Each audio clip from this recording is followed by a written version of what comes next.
Magandang araw mga kapaw! Welcome sa Pinoy Online Wealth TV.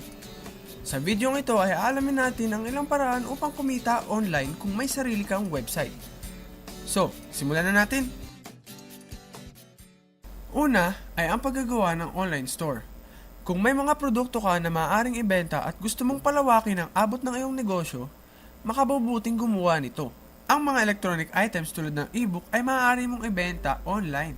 Maaari ka din gumawa ng isang portfolio ng iyong mga serbisyo katulad ng web designing, web development, graphic designing at marami pang iba.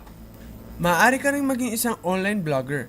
Kumikita ang isang blogger sa pagdi-display ng sponsored art sa kanilang website. Kadalasan, ang Google AdSense ang number 1 income generator ng isang blogger. Kung sikat ang iyong blog, maaari ka rin makahatak ng advertisers kung saan ay babayaran kanila upang i-promote ang kanilang produkto sa pamamagitan ng pagbablog ng impormasyong nais nilang ipatid sa iyong mga taga-subaybay. Kahit simpleng link lamang sa kanilang website ay maaari kanilang bayaran. Yan ang ilang paraan upang kumita online kung ikaw ay may sariling website. Kung nais mong maging vlogger katulad ko, marami pa tayong dapat pag-usapan. Kung gusto mong matutunan kung paano ka magsisimula upang maging vlogger, mag-subscribe na sa Pinoy Online Wealth TV at maging updated ka sa aming mga susunod na videos. Paalam!